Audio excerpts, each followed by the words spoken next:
So. All right, hello and welcome to Swing It and Ding It, an iHeartMedia podcast.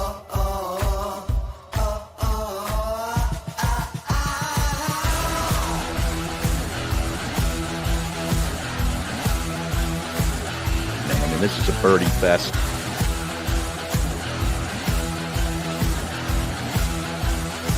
It's a Philly show, baby. Let's go.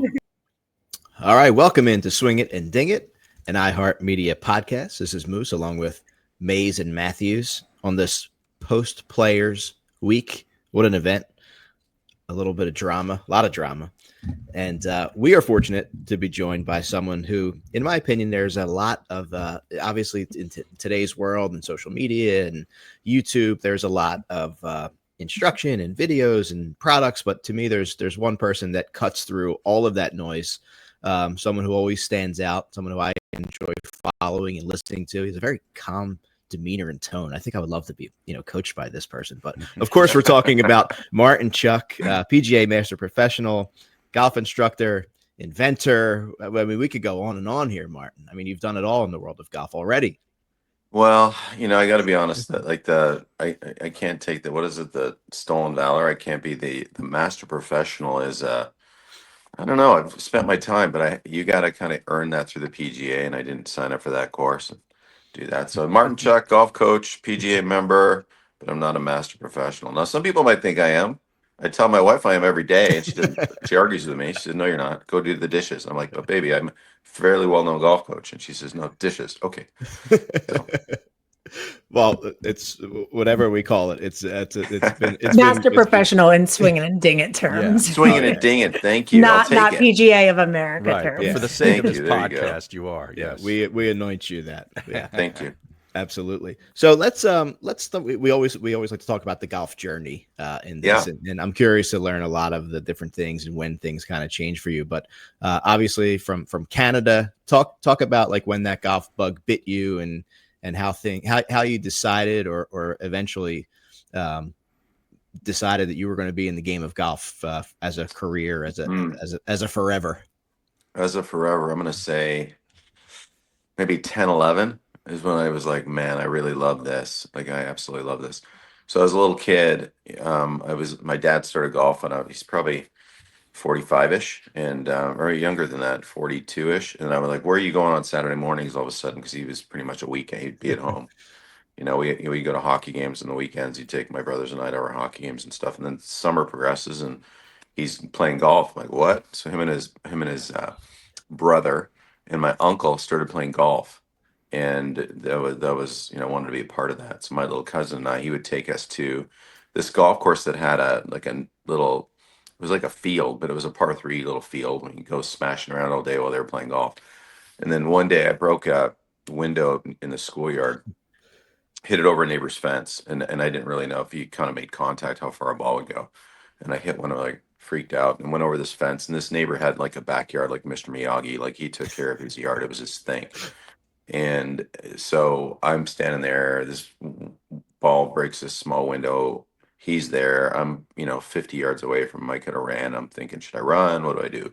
Anyway, I walk over. I'm sorry. So we walked to my house 2 blocks away. I always walked in my house to the left of my house in that garage door kind of thing, mud room, and never to my front steps to walk up. He rings the doorbell and I'm like freaked right out. And my dad comes to the door. Hey, fellas, what's up? And I go, I'm just, quiet. He goes, well, your son hit a golf ball and broke a window. And my dad's like, really? How far did he hit it? So, that was like a positive vibe from that. And I'm like, yeah, Dad, I hit a good one. And it went really far. Flushed it. So that could have went the other way. He must have played good that day. But no, my dad was great. He was always super supportive. And, he got me into little junior golf lessons, which led to me meeting my mentors. Just crazy lucky circumstances, supportive dad, supportive mom, this George Knudsen, like a Canadian legend, deciding he's going to start like a junior golf development thing. And by this time I'm like 11 when I find this out. And so it's, this crazy opportunity. I make this development program because there's like a couple hundred kids want to be a part of it. And I worked my tail off, had to type little letters, typed them up. I have them in a file somewhere. just, how dedicated I'm going to be, how hard I'm going to work, blah, blah, blah. Anyway, basically what it came down to is he took all the youngest kids that were interested. And I was one of the youngest kids interested because he felt like, if you got him younger, he could help them all. And he did. Like, all those kids had stuck with it and got scholarships to play US golf, which was a big deal from Toronto. Big deal. Yeah. So, yeah, no, I just had the bug and I loved it. I love hockey too. Played hockey all my life. Same. Still played beer league till recently, and had to hang up. Had a retirement ceremony for my beer league jersey number recently. Hanging in the rafters. It was emotional. It was emotional. Oh yeah, I'm sure. Martin, you mentioned mentors along the way. Can you add any color to that? Talk about like who your mentors were and how that kind of shaped your.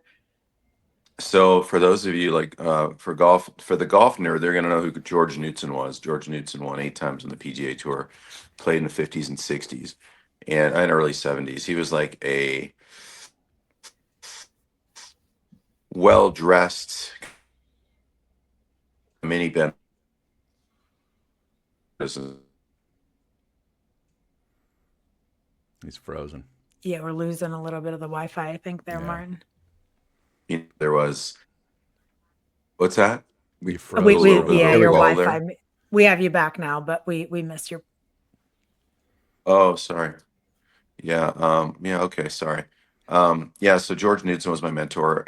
He was Captain Canada. He won 8 times in the PGA Tour. It'd be like modern day Mike Weir, who's won 8 times in the PGA Tour, deciding that he's going to do a junior golf program. Wow. So, just a great time. And he was a no nonsense coach. Like, there was no, hey, way to go, attaboys. There wasn't much of that. It was more like, let's get to work. And this is kind of what's expected of you. And it was, I loved him. He was a great guy. He passed away, unfortunately, when I was 19. I went to college. He passed away, I want to say, in 89. And 89, was it? 80, yeah, something like that. And he passed away at 51 years old. So pretty darn young. I'm 56 now. I can't believe that I'm older than him. Like, in my mind, I'll never be older than him. You know what I mean? Crazy. Yeah. But he was a great guy, and he didn't have to do what he did, but he did an awesome job. And I think, when I look back on it, now you're starting to see a lot of Canadians do really well on the PGA Tour. Well, now they have a really cool golf development program where they take the best local kids, and then they do a provincial program, then they do a national program, and that's why you're seeing Mackenzie Hughes and Corey Connors and Nick Taylor, a kid that I coached for a couple of years. You're seeing these kids really pop because they're getting encouraged and developed as young kids, and they're getting opportunities to play golf when it's snowing, and they play against the best US kids. And there's a lot of neat things happening in these smaller countries with this golf program. So what's hard about the US now, it's so big, and it's hard to say, okay, Florida, give me your best 2 kids. Okay, California, give me your best 2. Okay, Texas, you know what I mean? You could do it, but they almost sort of, in the US, they kind of do it anyway. Like, kids get in those areas, develop up pretty darn good. But man, it'd be really cool to see a U.S. national development program would be neat. But it's such a huge country with so much going on. It'd be tricky. Yeah. Any interaction with the great Mo Norman coming up? A lot, actually. What? It's when I was a little kid, I went to this, and when my dad sent my cousin and I to a junior golf camp north of Toronto. And it was in Lake Simcoe, Ontario, a little town, Simcoe, Ontario, and it wasn't too far from Toronto. And so we go to the sleepover camp, which is cool. And then there's this guy there practicing on the other end of the range, like every day, all day that we're there. And it's, like, I'm looking at him in the morning, and he's far away hitting balls. And when he come back later and play a hole later, he's over there. Guy's hitting balls all day. So I asked the coach, I said, who's that guy? And he goes to me, that's the best ball striker that ever lived. So I'm a 10-year-old or 11-year-old at this camp, and I'm like, there's no way that in this weird little piece of Ontario, at this little muni course at the back of this funky range that's mildly disheveled, here's a disheveled guy who's the best ball striker that ever lived. I'm like doing the math in my 10-year-old head, because I knew couldn't be that guy, and it turned out to be that guy. It was crazy. It was, so we got to meet him. It was meant to be. It was meant to be. And then it's like, you pretty much realize that you're talking to a special guy in his skill set, and also like a mildly different guy in his whatever level of autism or some sort of different personality item he had something to where I got to know him young. And so I was always like a friendly kid to him. And so as I got older and he'd see me around, he was always, friendly to me. And he wasn't, not that he wasn't friendly, but he wasn't like necessarily personable to you unless he felt, akin to you somehow. And so that little camp situation, and the reason we got to kind of know him was at the end of that, sleepover camp, Monday to Friday. The Friday, the coach says, "Hey, we got a special opportunity for you. Mo's going to hit golf balls." And so, parents pickup day, there's Mo Norman, and Mo's hitting balls for us. And we're like, oh my gosh, like this guy doesn't miss. And the sound when he hit it was nothing like my father, or nothing like some club pro that was around who could, hit it pretty good. Because this guy literally hit it on the button where he was looking every time, like unbelievable. And so, you look at it, modern day tour player, people say, well, why didn't you win all the time? And I'd say, well, when you compared him to George Knudson, okay, who won 8 times in the tour, George had a personality type that could handle the kind of dog eat dog mentality of a tour event. I mean, everybody's friendly out there. Like, Danielle, your husband plays, right? Yes. Right. So, I mean, everybody's friendly, but everybody wants to stomp on you. Let's be honest. Like, I'm Yeah. nice to you, but I want to beat your brains in. It's not about, I'm not necessarily going to be this warm, cuddly creature. If I see you out there, I'm like, hey, bro, how you doing? Good luck today. In the meantime, I'm like, I can't wait to beat your head in today. Sorry, maybe that's my hockey background, but that's the No, facts. we love At that. the end, Yeah. I'm going to shake your hand. If you beat me, great. Nice playing. If I played poor, whatever. I know you're just quote playing the course, whatever. But you're not, nobody's there to kind of support Mo when he went to the U.S. to play golf. They're not there to support him. He's a threat. He's really good. Okay. So nobody's gonna be like, okay, Miley, autistic man, let's support you and prop you up while you take our money out of our pockets and beat us. Right. Yeah. No, No you know chance. what I mean? It's not happening. But in Canada, he was like a national treasure. And so he was a bit more supported, and he had a supportive cast that kind of traveled the tour with him that kind of took care of him a little bit. And so he was more comfortable playing in Canada on the Canadian tour. He won a bunch of times. I mean, the guy could shoot nothing. You know what I mean? And so you need you need every bit working for you to play the U.S. tour. Every bit. Supportive cast, strong self belief, massive skills. It's unbelievable to play at the level of a PGA Tour player. Like Yeah. unbelievable. So talk about, right, you're playing. Obviously, you had your own playing career, but when did instruction kind of start creeping in? Right, was it something that you always gravitated towards as a player? And then, when did the student become the teacher? When did you realize that was the path for you? So when I was 16, George Knudson left the National. Was this great course north of Toronto, and he's you guys. He started his own driving range in Buttonville, Ontario. So Buttonville, Ontario is this nice little suburb north of the city, and it was a private driving range, meaning you had to be a member of the range to go hit balls there. It wasn't expensive. Huh. He just tried to keep the cutoff jeans and tank tops out of off the range. Yeah. So The riffraff. if you were hitting balls there, you were vetted, so to speak. And then he had his little minions like me, and there's a handful of us that we were there to walk the range. Like they would, when you join this range, you'd go through this George Knudson seminar. Okay, here's how you put your hands on it. Here's the general motions. Here's why a ball fades. All this kind of stuff. And so then, we would sell hot dogs and hand out baskets of range balls, but we would also walk the range. So, you can be damn sure if I saw somebody as cute as Danielle there, okay, I'm going to make sure that you have all your questions answered, dear. Okay. You two dudes, sorry, you doing all right, fellas? Good. Let me know if you have a question. So I'd walk the range, and if somebody was struggling, I'd affix grips or whatever, and then maybe talk about alignment. And he had these cool. This range was really cool because he had these columns set up there, and so that you could all kinds of things to aim at and shape your ball toward. And it was a fun environment. So at 16, I'd walk the range. I got paid to teach an hourly rate, so I wasn't quite a professional, but I loved it, and it Wow. was it was a good personality thing to, just ask people how they're doing, help them with their game, demonstrate a little bit. I was naturally a bit of a show off, so it was kind of fun.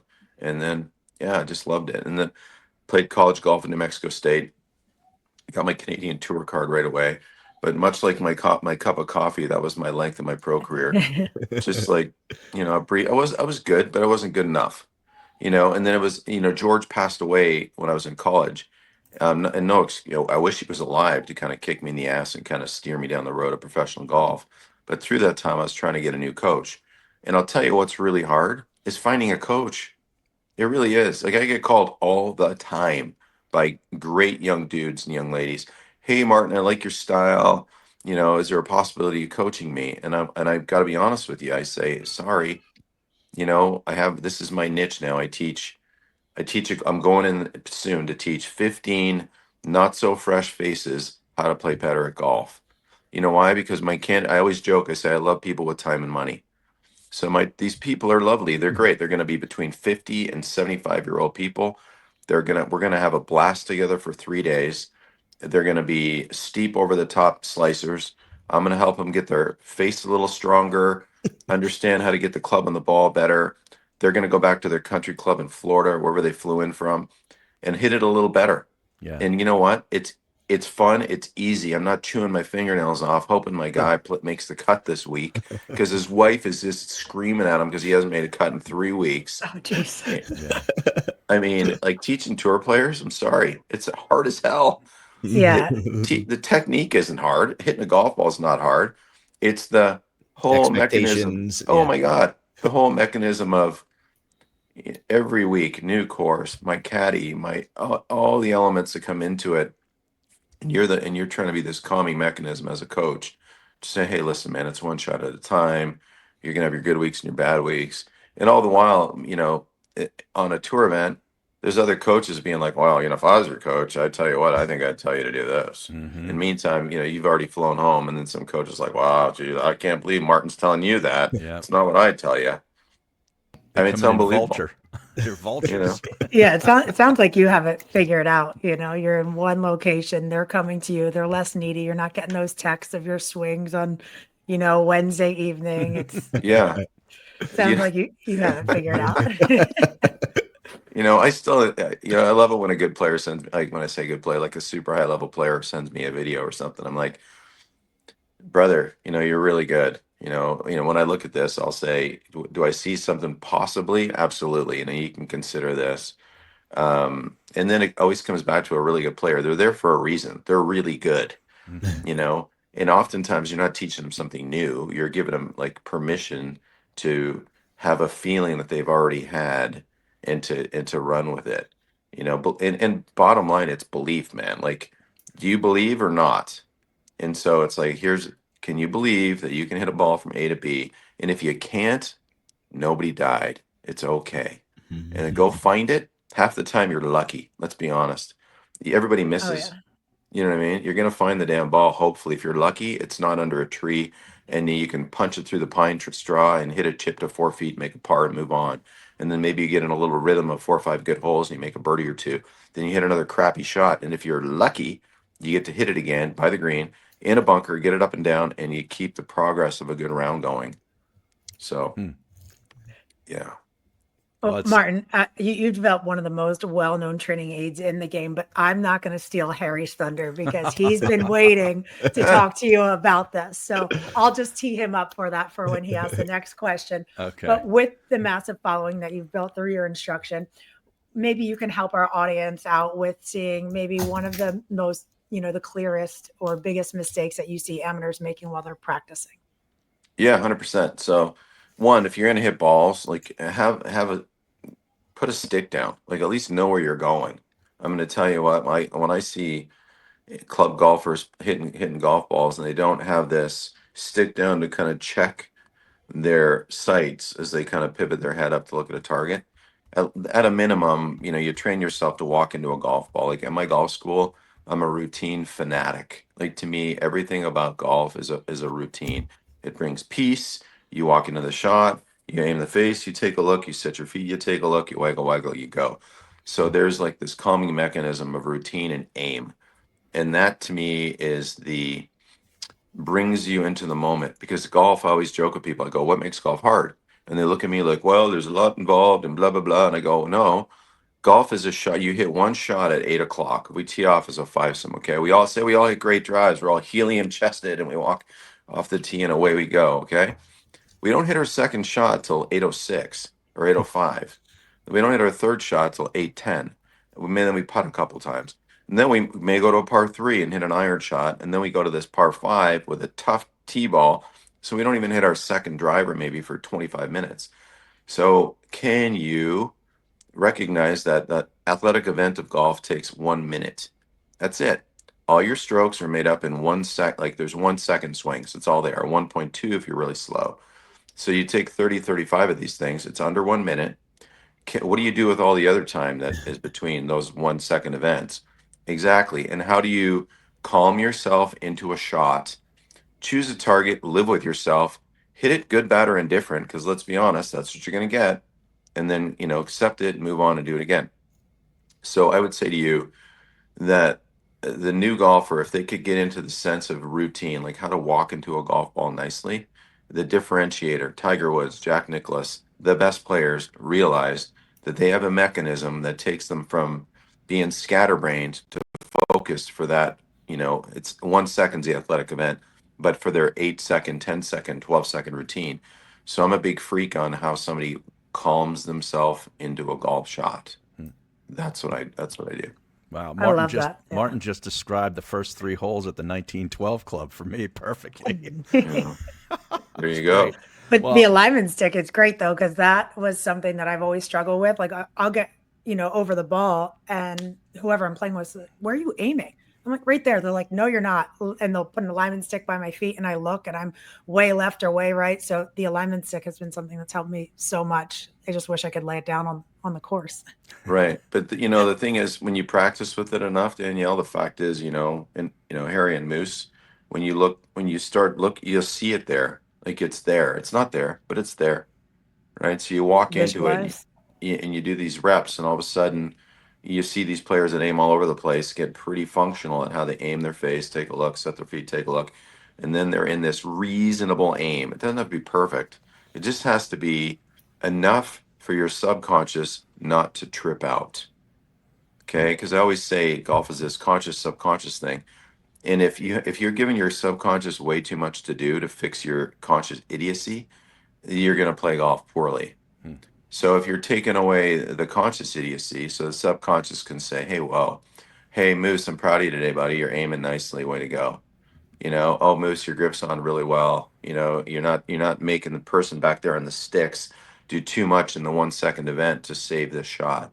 Because every golf is this random save. It's always that. And the better you get, the less saving you have to make. And the more you can just feel like, man, there's not a ton going on that's taken away from this potential outcome being positive.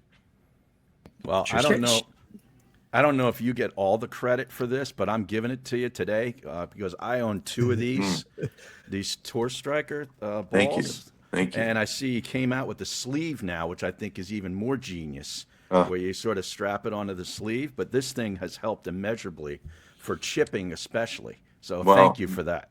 Glad you like it. Yeah, and it's one of those silly things. We came up with that years and years ago, and it was nobody really bought one for a couple of years, and then this neat British dude, Justin Rose, started using it all the time, and then people started buying it, and then Rory bought one, and look out, it broke my website, and it's been. And then the sleeve's cool because the ball can click on the sleeve, but other things click on that too. So you'll start to see other little things kind of click into that holder as time goes on. That was the purpose of it. Yeah, great idea, genius. Thanks.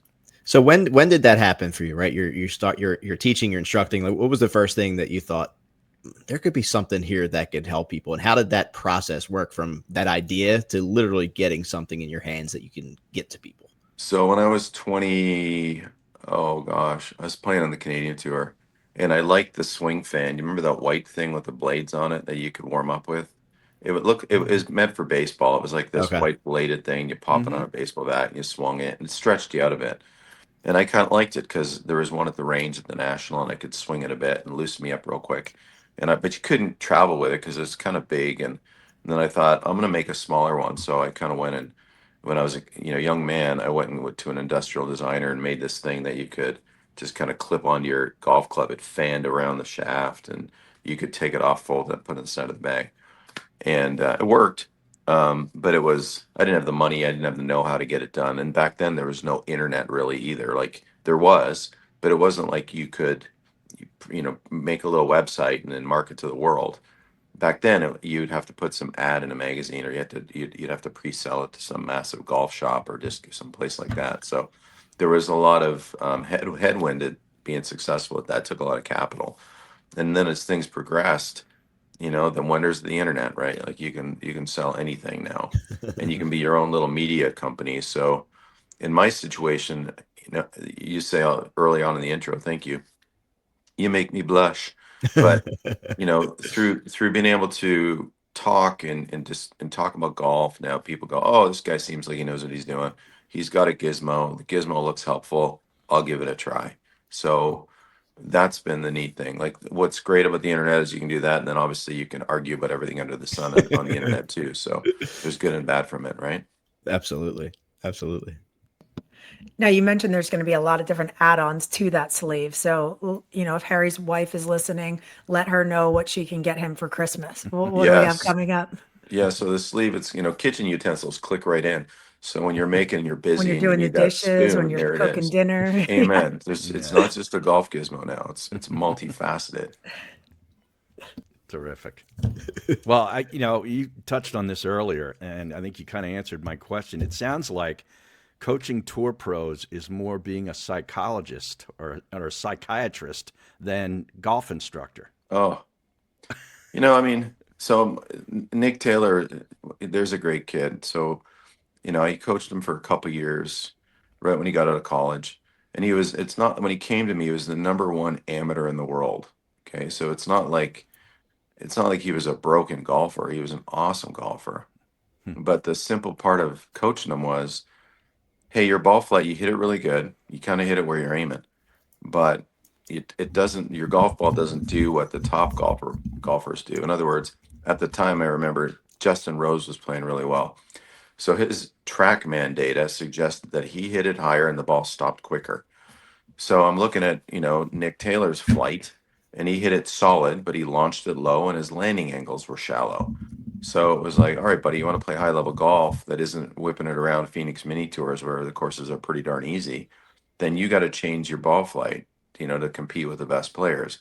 Some element of speed's required. He's not the fastest guy in the world, but obviously he hits it fast enough to compete. And so he worked really hard at changing his ball flight.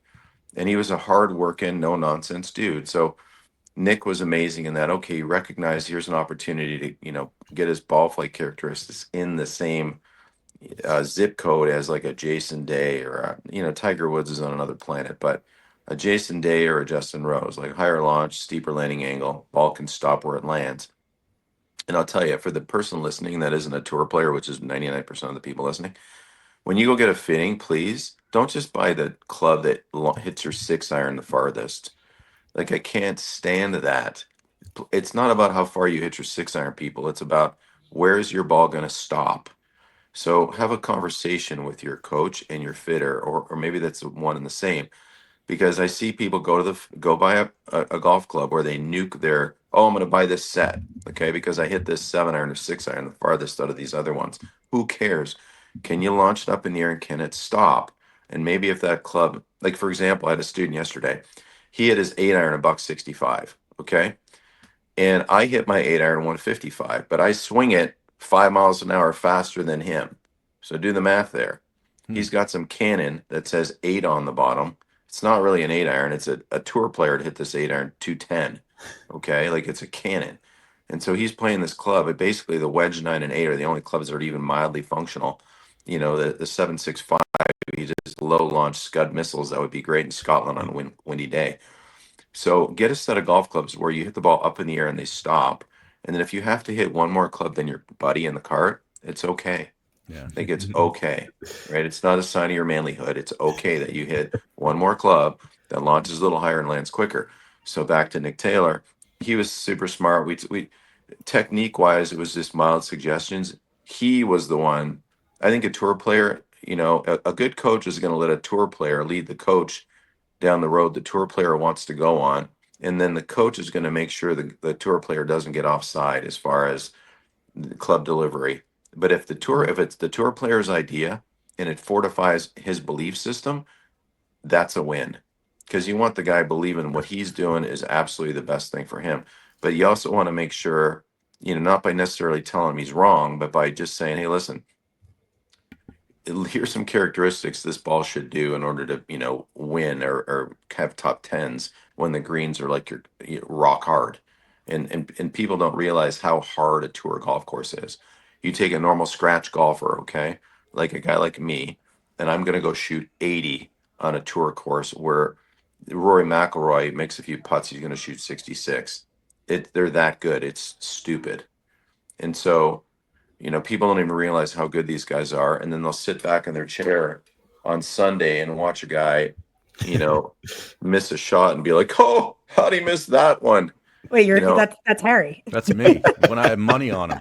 You know what I mean? That's It's Harry. it's comedy. But anyway, I don't know where I went on a tangent. I swing it and I ding it sometimes. Exactly. The club selection was great though. That was a great nugget. That's what we'll take from that for Good sure. stuff. Yeah, we love it. And Martin, thanks for getting up with us early. We appreciate your time, the stories, the tips, everything. We're going to close it out with a little fun, rapid fire. So dream for some anyone dead or alive. Ooh, got to be my dad. Got to be Tiger Woods and Uncle Sam, my uncle. Yep. And I play with my wife. So if my wife watches this, sorry, babe, love you. Yeah. Of course. Best golf course food. What's your go-to? Best golf course, the National in Toronto. Unbelievable. Best golf course food. Best golf course food. Gosh, I'm easy, man. I'll tell you what. There's too many. Put it on a plate. I'm eating it. It's fine. A little hot sauce. And let's close it out. We're a Philly-based podcast. Favorite Philadelphia area golf course you've played? Well, I'm playing Pine Valley in April, so I'm super pumped. We claim it. I can't wait. Perfect time in of your year, area, too. though, I haven't played much, to be honest. Is that the first time? First time playing? First time, yeah. Yeah. Tremendous. Yeah, Megan Stasi, captain of she's a phenomenal amateur. Her husband Dan invited me out, so she's a female member at Pine Valley, and I'm playing golf with her in April. Can't wait. Her and Love it. Condoleezza, I guess. Are they? I guess so. Yeah. Yeah. Well, when you're out here, let us know. It's everything they say it is times 10. Can't wait. It really is. Yeah. Yeah, absolutely. Well, thank you for joining us. It was great getting to chat with you. Make sure you're following Martin Chuck PGA, Tour Striker Golf. Really love what you do. Love your videos, everything about it. So it was really awesome to be able to chat a couple minutes with you. Thanks for having me on. Who's winning the cup this year? Oh my gosh, but not my Toronto Maple Leafs, not your Flyers. No. I'm gonna say, let's see, who's winning the cup. I'm gonna go Florida Panthers again. I hate to say it. Wow. Yeah, Well, so Marchand, adding Marchand doesn't hurt. Marchand. Yeah. Yeah, Well, exactly. Yeah. We had Freebird all teed up to play if USA would have won, but unfortunately it didn't go that way. But hey, maybe in the Olympics. Right. All right. Well, listen, we'll be there for when you unretire from men's league. We'll make sure we get out for that game because you're going to go back. I want to go back. I got issues. Pull the jersey down. It's Right, going to happen. yeah. It's going to. They always suck us back in. That's how it Right. works. Yeah. All right. Thank you, man. We appreciate it. And Bye, guys. we'll talk See ya. again soon. Take See care. ya. Thanks, Martin. Take a quick break. We'll be right back. All right. Hello and welcome to Swing It and Ding It, an iHeartMedia podcast.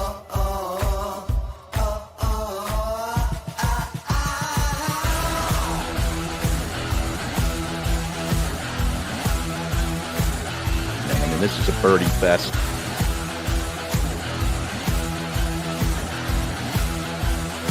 It's a Philly show, baby. Let's go.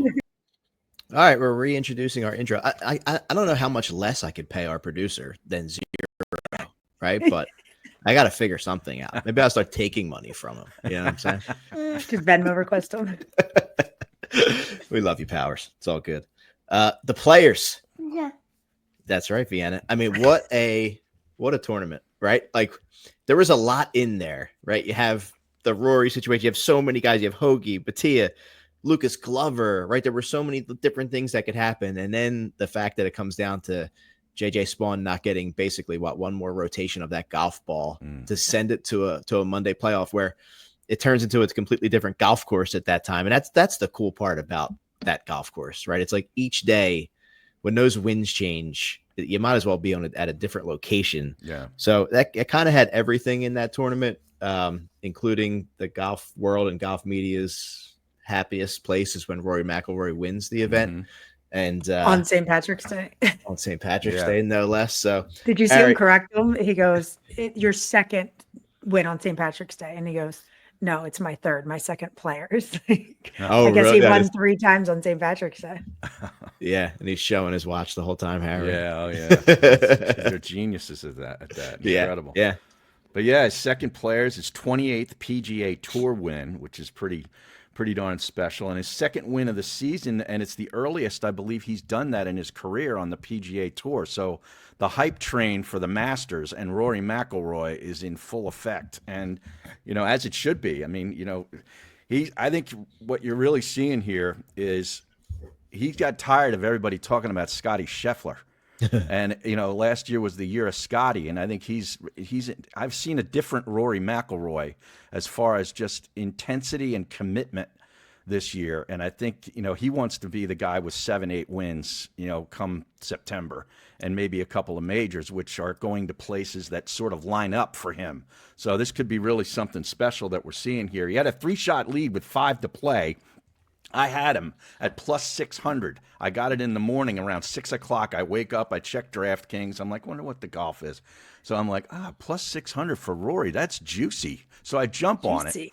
And after the birdie on 13, he's coming to 14, which is the hardest tee shot on the golf course. Maybe 18, but I'll say 14 is just as tough. Oh, yeah. And I'm like, you know what? I'm going to unload this because they're giving me a cash out at 90% of what I would have gotten had I waited till Monday morning.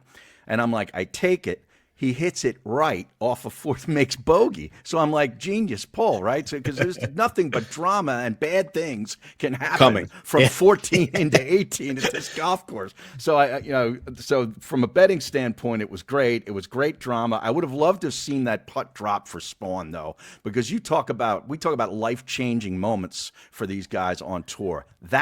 For that guy winning that tournament, getting $4,500,000, whatever the money is, Rory, that's like in his glove box. They were talking about that on 5 Clubs, Harry. They were like, does it make a difference between these guys? And it's like, what do you mean? This is life changing for Spawn? It would have, life changing. Yeah, for plus Rory, the exemption. Like you said, he's like, the exemption's 3 years, I believe, to win that. So now you've got 3 years to set your schedule and make more money, and you're in all the elevated events, and it's totally life changing.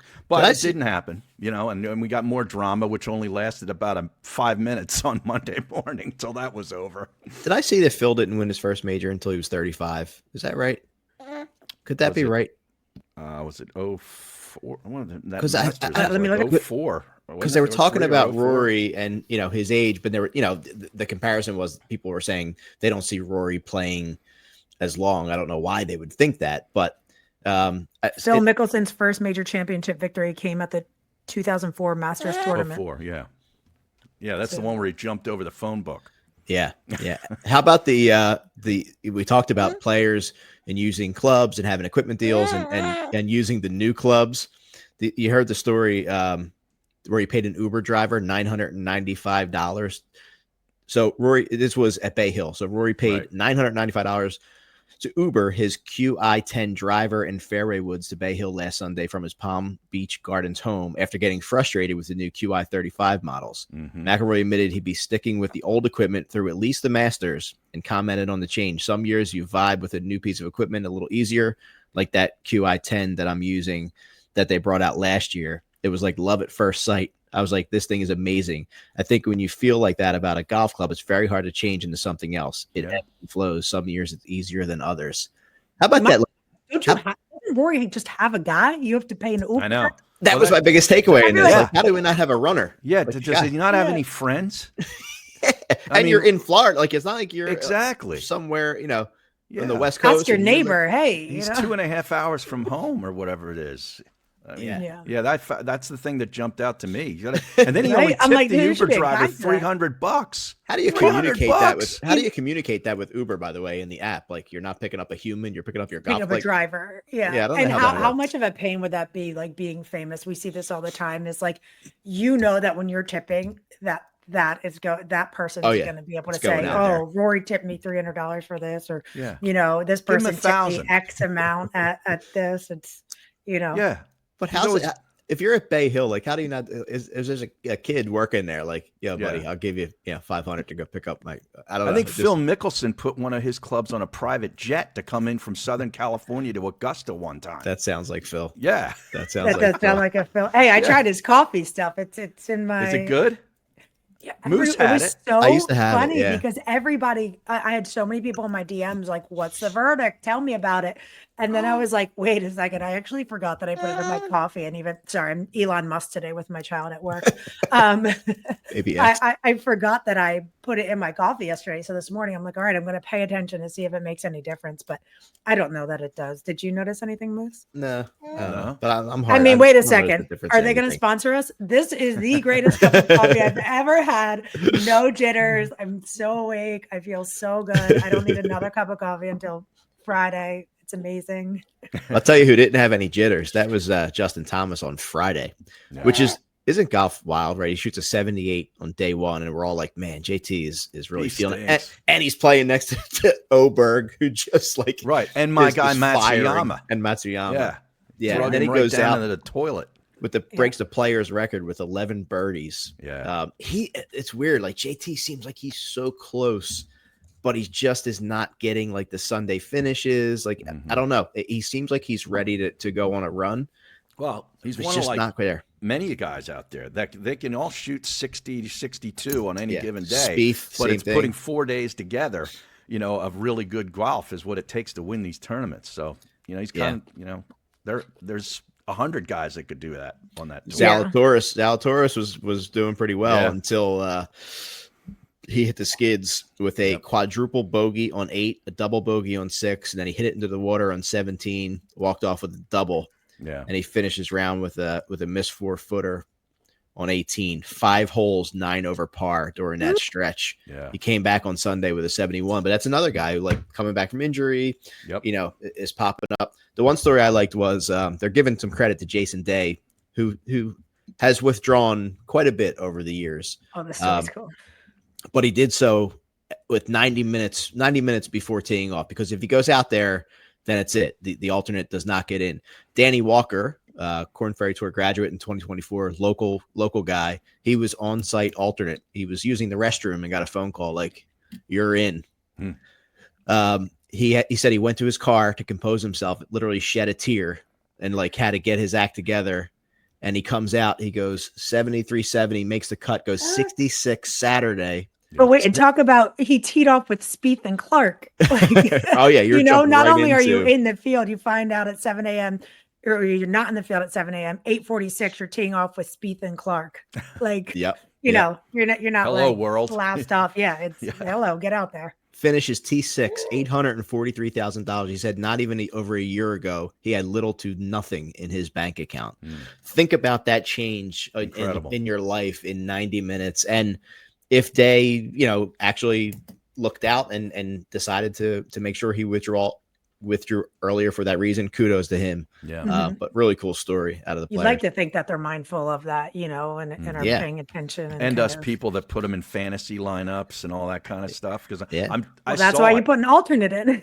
I saw. No, I'm saying for the Yeah, fantasy. yeah. lineup, Oh, the you fantasy. don't. Yeah. So I'm texting guys at like 6:30 in the morning. Whenever I found out online, because I know Heads they up. put Day in their lineups. I'm like, dude, he withdrew. You got to make a change. Yeah, that stinks That'll when you kill don't get you. that in time. But wait, Yeah. we mentioned jitters in terms of coffee. We talked about the performance of these guys up and down.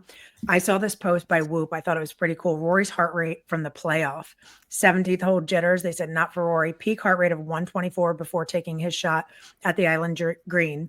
Dropped down to 63 beats per minute and then finished the hole and made his way to 18 to secure the win. So just looking at like the the ups and downs of his heart rate. I love that Whoop shows this because they show it in many different situations. If you go back and scroll through, you can kind of see it. Like mine probably be like 195, like the whole way through, and I dropped 3 in the water.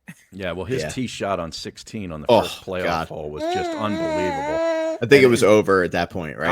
I do too. Like, if I'm Spawn, I'm like, oh my god, and then he blocks Can't one swallow a your little bit, saliva. puts it in the rough. Rory had wedge in downwind, wedge. How about on that? On that hole? Yeah. Yeah. You see, see what we posted for facts of the divot that Rory took there?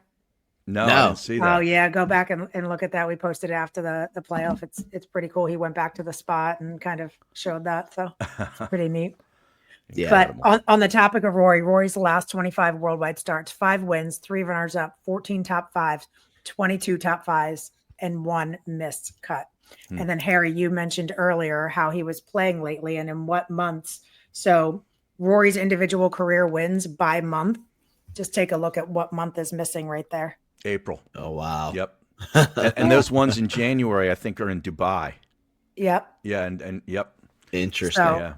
We'll see. Yeah. We'll see. Hey, I still have my 1 and done.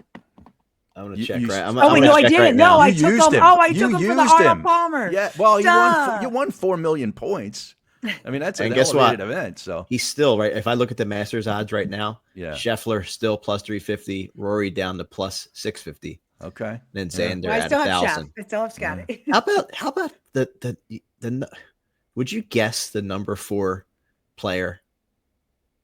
The number 4 player? Number 4 player. And if I told you he wasn't on the PGA Tour, Wait, at plus 1,100. So you have Scotty Scheffler's at plus 350 odds. John Rahm. We're talking Masters? John Rahm. Yeah, John Rahm has to be. John Rahm at plus. I guess obviously he's won it, so you have to put him there. But that's an interesting leader board. Like looking ahead at that. Wow, that is interesting.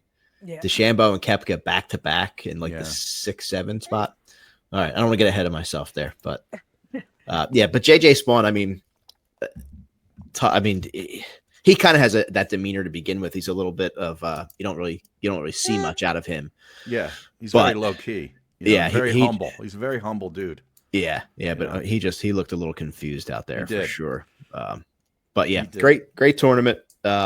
Pretty cool to get a little Monday finish and get a little extra bonus golf for an hour on a Monday morning. But going back to like last week, like Morikawa blowing off the media saying he doesn't owe them anything and all this kind of stuff. And then you see JJ Spawn, okay?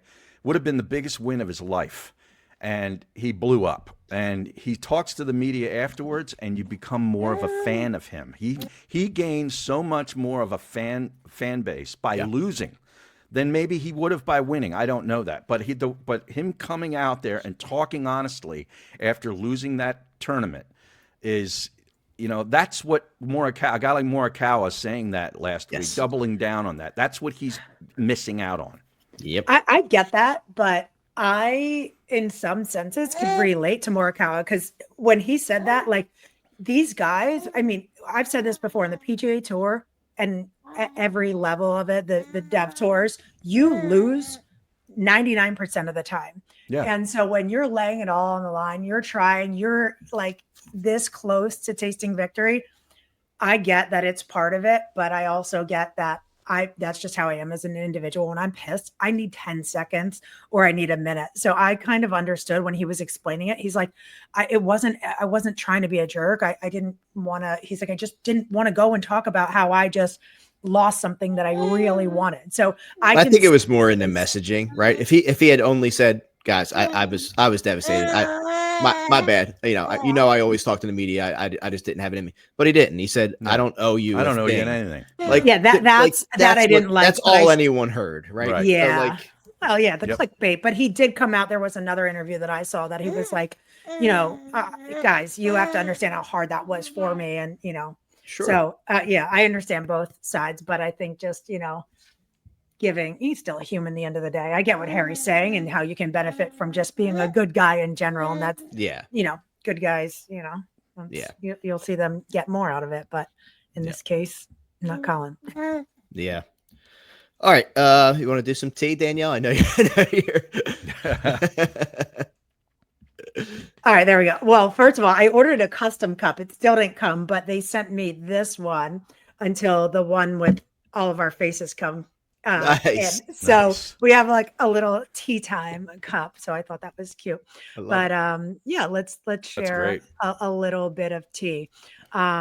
If you guys are anything like my husband and you lose your rangefinder 4, 5, 6, 10 times a year, or just leave it, on there, I'm like ready to just put an Apple tag on it or something. But if you're anything like him, or if you might just need a new one, today is the day for spring. The guys over at Penn Golf are offering 50% off of rangefinders and speakers for 1 minute only. So if you go to their Instagram now and you kind of preload your cart and fill out like all of your shipping information, you should be fine to get in within that minute, or DM like a little clock emoji to them, comment on their post, and they'll give you like a link to fill out that form. But you get 50% off today, March 20th, 4 p.m. EST. All rangefinder speakers, 50% off. So I thought that was pretty good. Anybody listening? We know that our listeners buy, we saw Teddy buying Buy My Balls. Yep. We see a lot of guys, tagging us saying, hey, we're now getting Buy My Balls. So if you need a new rangefinder, get it at 50% off today, 4 p.m. Trump wins the club championship. I just won the golf club championship, probably my last, he said, at Trump International Golf Club. There's rumors on the internet. Some people say cheating, and that he, the people in Trump's group or his caddies, if you will take it and fluff it or set the ball up or whatever.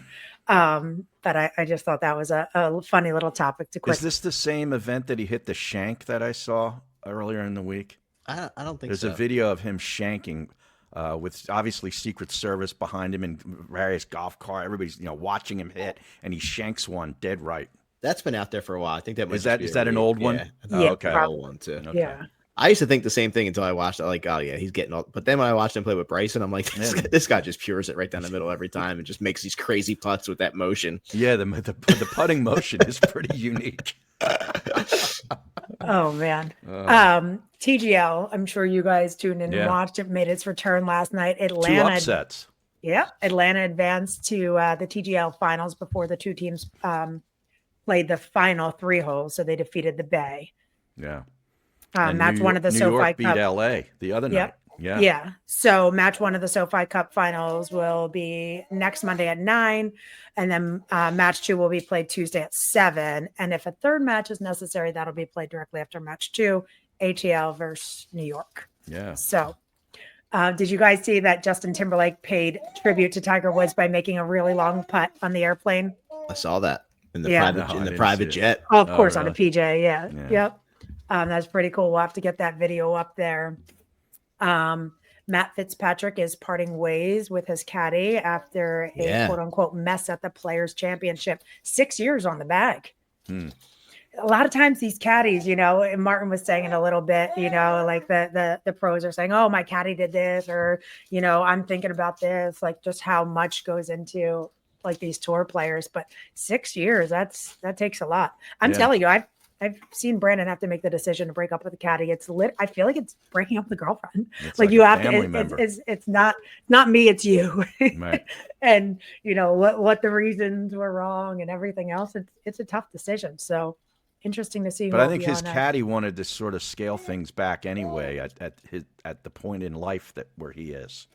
So I think it was kind of maybe a mutual decision. Yeah. Which makes it easier, Yeah. I'm trying to find amicable separation. Right. Like I'm trying to find Billy Foster's quote because to me it didn't sound like the most amicable split. Separation. Yeah. He wants half. Yeah, I have to find that because it looked a little bit. Did it sound like he fired Fitz? It sounded like they did. They just didn't. Hang on, let me see if I can. They didn't see eye to eye anymore. Yeah. He won a U.S. Open with him. Yeah. Yeah, I know. But, Fitzpatrick, while you're looking that up, he's a guy that obviously has been chasing distance for a couple of years now. And for a while, it was working for him. And sometimes these guys that continue to do that, they kind of lose it a little bit. Yeah, it's easy to get caught up in one aspect of your game and kind of lose the rest and see what's going on. But, hey, maybe a new caddy will help him pull it back in. It's also interesting to see how, I know watching the players, and they were talking, with JT and talking about his caddy having so much experience and knowing this course so well. And then you look at another caddy who is maybe there for the first time and has only walked it, Monday and Tuesday, and then 2-3 times ahead of the round. It's a caddy really can make or break, but then you can also have guys like Mav with his brother on the bag where it's a comfortable situation. So it's interesting to see how they pick. Here's what Billy Foster put on Instagram. Well, after 6 great years, all good things come to an end. This game never stops to frustrate you and infuriate you. Unfortunately, times change, and ultimately it's the caddy or the coach that has to accept results are not good enough. And when you stop enjoying what you're doing, it's time for a change. Thanks, Matt. We had a great run, and who knows where the next chapter will go, onwards and upwards. Well, that sounds a like little not passive aggressive. Yeah. A little bit, right? Yeah. He disgruntled, and then at the end, like, thanks, Matt. But like, thanks, Matt. Look at those choice upward, words. Bro. Yeah, but pull out some of those choice words again. There, what were they? Like, that was that's why I had to grab that. It was I like where it says, ultimately, it's the caddy or coach that has to accept the results are not good enough. Right. Not the golfer. Not the player. No, no accountability. And when you there. stop enjoing what you're doing, right, it's time for a change. I love that. We got to get him on. Yeah. Tell us how you really feel. Yeah. Don't spare anything. But I mean, he posted a bunch of pictures together, and but yeah, there was a little shade in there for sure. There wasn't like ripped photos or Photoshop heads out. An emoji over his face. Jordan Spieth club throw on the final round of the players, and then there's a whole golf.com put it out. It was pretty cool. It was not pretty cool. I mean, I thought so. Just I like when players are humanized even more because, Harry, I know I don't know if we'll call it a spiritual journey, but how you've become less frustrated and are just enjoying your time and really lean into playing golf. But there's still people, and especially when you're playing, for money. Playing for a living. That's a totally different story. Yeah. Yeah. Checking on George there. He's angry and, just chuck the club. But it's like, and then Willie Z's like quad bogey, like just seeing the players reacting to the conditions and everything else. There's got to redo that because we lost you. It kind of dotsed out. Yeah. Oh, sorry. With Willie Z reacting to his quad bogey, the Jordan Spieth club throw, there's a lot of different player reactions to the condition. So I can post that up on the Instagram story so you guys can kind of take a look at that. But like I said, I think it's good when they humanize the players and kind of show, they're human, they're frustrated, they're trying to make money. And as we demonstrated or we shared last week, that if you don't make the cut, you're out minimum, $2-3 grand. So and you talk about emotions. There's Scotty Scheffler is showing a lot of frustration and emotion over these last couple of weeks, man. I kind of like it. I do too, but everything was going great last year. So it's pretty interesting. Like he seems like he's on the edge. Oh yeah. Yeah. And you guys asked last week, like, is his injury more than what they're portraying? Maybe. Moose, you were saying that, right? Yeah. I think his hand is definitely bothering him. But Danielle, you had mentioned Teddy and Buy My Balls, and we want to remind you, tee off with top tier golf balls without the top tier price. Our friends at buymyballs.com. That's balls with a Z. Top quality recycled premium brands for a fraction of the price. Go to buymyballs.com. That's balls with a Z. I just got another batch in, getting ready for the season. Great place, great company, everything about it. It lives up to exactly what they say they're going to do, right? Which is all you're asking for when you're spending your money out there. And check them out. Friends of the program. I actually got Strixons. Okay. Look at my guys. They're all getting the Strixons. We love it. Yeah. Nice. So, yeah. I want to share one more little piece. The Philadelphia PGA this past week, they honored the awards class of 2024 and their newest Hall of Fame members during their annual awards banquet at the Union League. So they have, I'm not going to go through the entire list of everybody, but a couple guys we've had on the pod, but just want to give a special shout out to the new Philadelphia PGA Hall of Fame member, Jeff Kitty. Nice. Friend of the program, as Moose would say, but we can share that on stories too. So pretty cool. Absolutely. Seeing some recognition of these guys. Very cool. Very cool. All right. So we move on to the Valspar. Since 22, this has moved to after the players.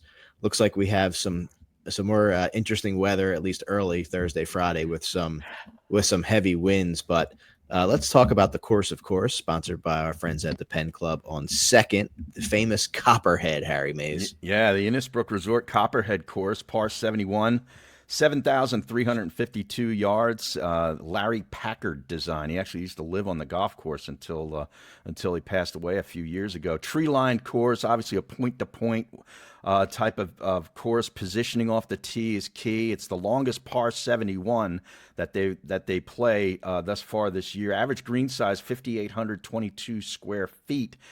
So on the smallish side, they're overseeded with Poana, and the fairways, approaches, and rough are all rye overseed. And the average width of the fairways, Moose and Danielle, only 20 yards, so it's very tight for a PGA Tour standard. 74 bunkers, 8 water hazards, and it's in play on 9 of the 18 holes. A couple of the changes. Number 9 will play from the 11th tee box to add some length and actually bring the fairway bunkers into play for these guys. And the rough is sitting at 3.75 inches to start the week. There's 5 par 3s and 3 on the back and 4 par 5s. The snake pit is, the signature area of the golf course, 16, 17, and 18, a great finish. 16th hole is one of the hardest holes they play all year. Par 4, 475, dogleg right with trees to the left and water down the right, almost towards the green, with kind of a large offset green. Really good hole. 17th hole is the par 3 signature hole. Plays uphill slightly, 215 yards. Narrow portion of the green is in the front. It's well guarded by sand on both sides. And then the 18th hole, par 4, 445 yards, sort of a twisting fairway with 6 bunkers on the right side. And the first 4 are in sort of a church pew fashion. They're the ones over my shoulder there.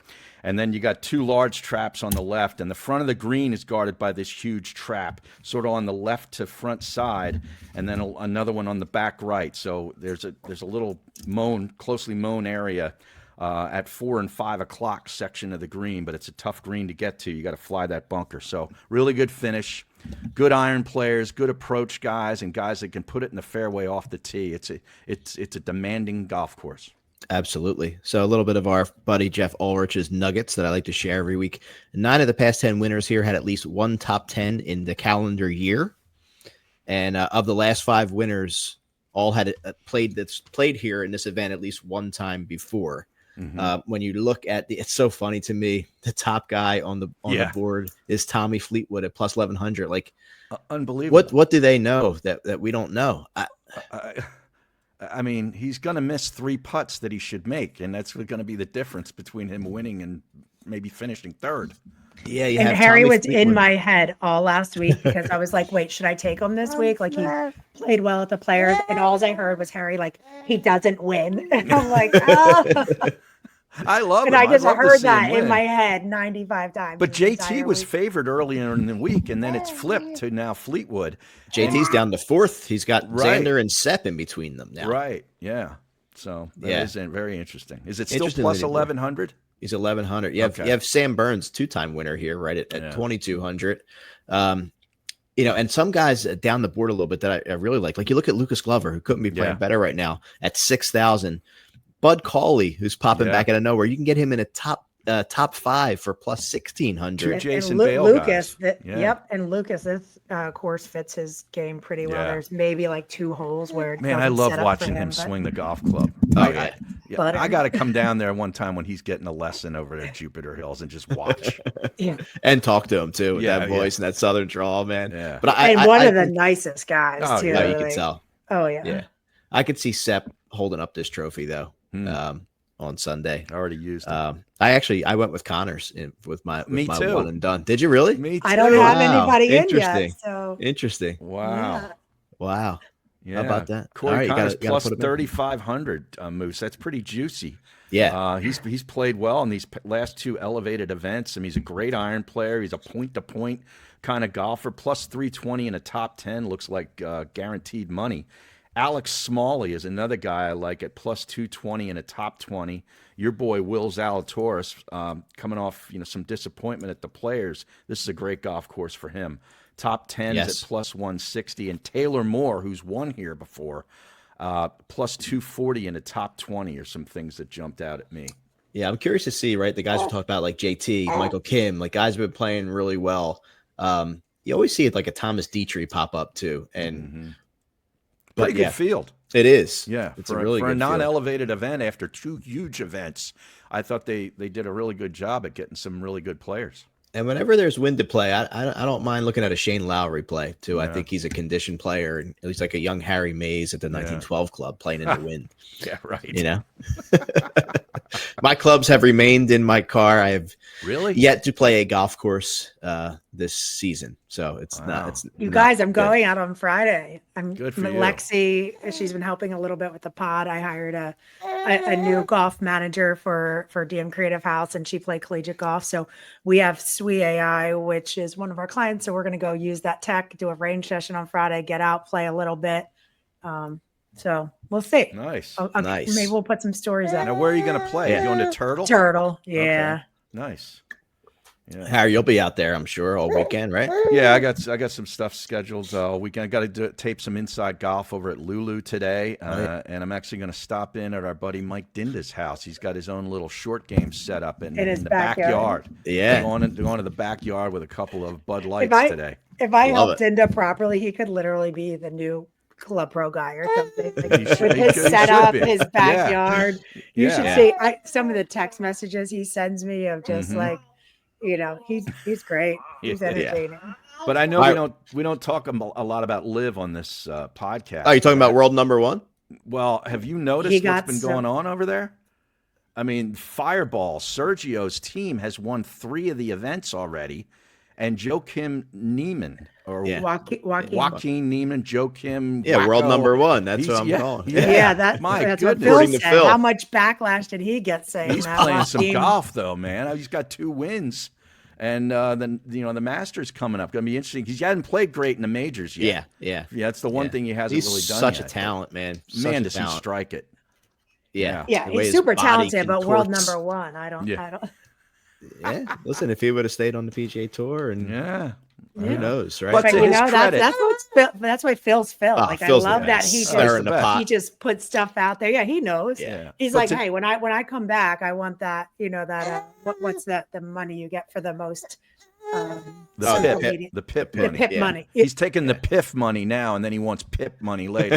But to Neiman's credit, he does go and play in other events, like to get world ranking points. Like he's out there, obviously pursuing ranking points. So I got to give him credit for that. Absolutely. All right. Well, thanks for listening. I want to thank again Martin Chuck. Make sure you're following his stuff. I'll help you get a little bit better every day. And we'll be back next week. Thanks for joining.